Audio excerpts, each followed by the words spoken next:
Hello students, welcome to my channel City Commerce Concepts.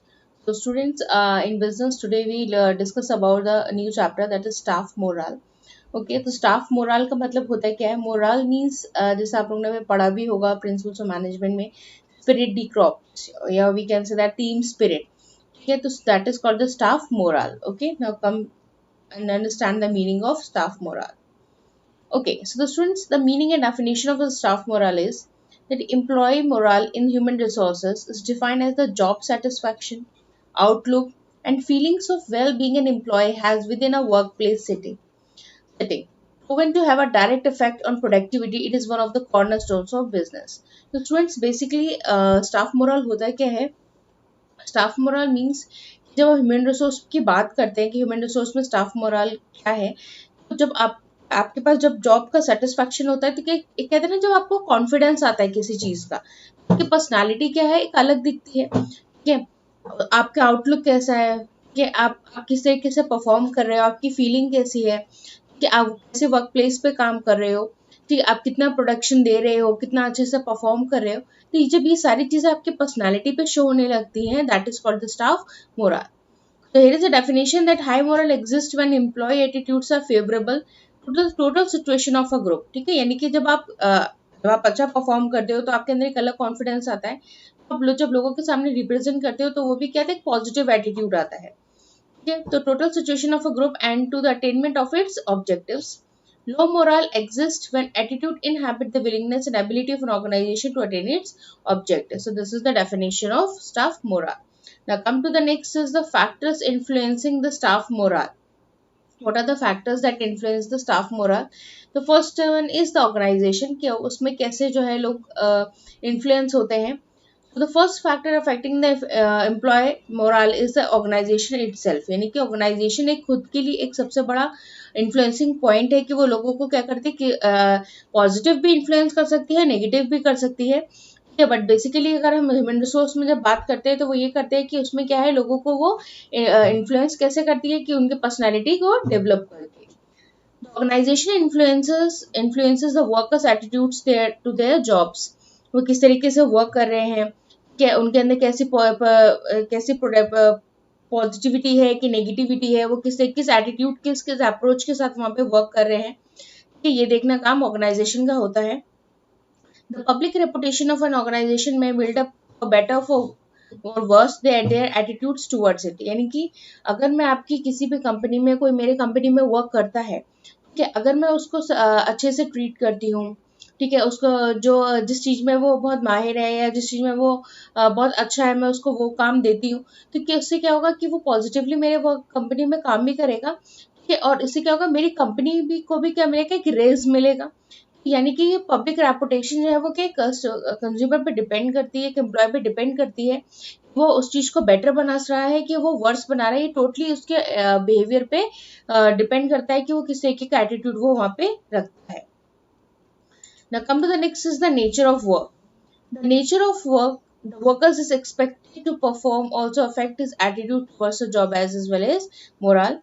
Next, if the employee is expected to perform routine or specialized jobs, he feel bored and alienated.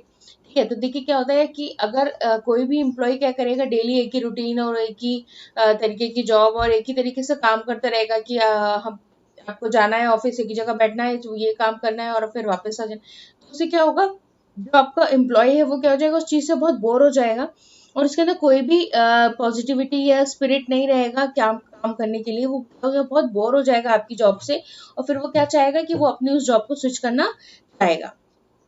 Repetition of the same task again and again makes the working situation work for the employees.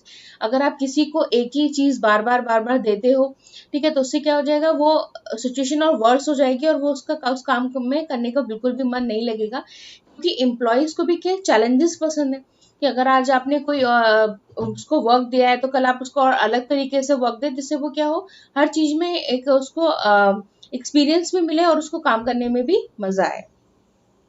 Next, another factor is a large impersonal organizational structure. Okay, I think this point is very clear कि वो factor क्या है कि that is a larger impersonal organizational structure.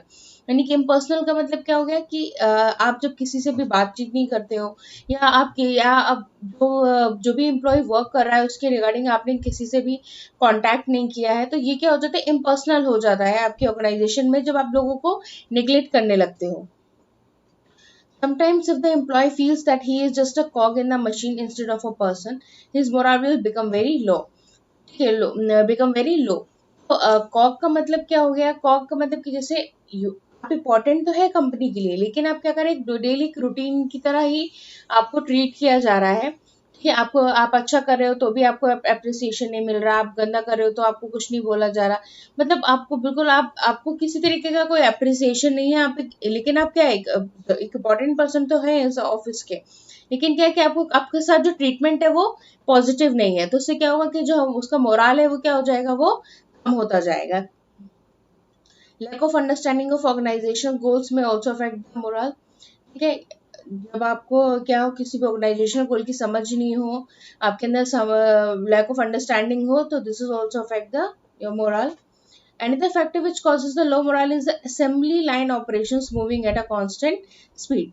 Another factor क्या है कि आपके जो मोराल को कम कर देता है, कि आप जब क्या है कि जब आप बोर होने लगोगे, मतलब आपको देखिए अभी हमने क्या पढ़ा है कि आपको कोई अप्रिसिएशन नहीं है, कोई पॉजिटिविटी नहीं है, तो क्या है, आप धीरे धीरे धीरे एक आपकी कांस्टेंट स्पीड हो गई. मतलब आप ना उससे ज्यादा करना चाह रहे हो ना उससे कम करना चाह रहे हो, मतलब आपके अंदर कोई भी ऐसा एंथुजियाज्म नहीं है कि आप उसको और अच्छा प्रेजेंट करना चाहो. So this is the factors of the nature of work. Next आता है level of satisfaction. So the level of satisfaction a worker derives from his job is another determinant of morale. If the job factors and the satisfaction they bring is perceived to be favorable by the employee, morale will tend to be higher than if their factors seem to be unfavorable. Okay.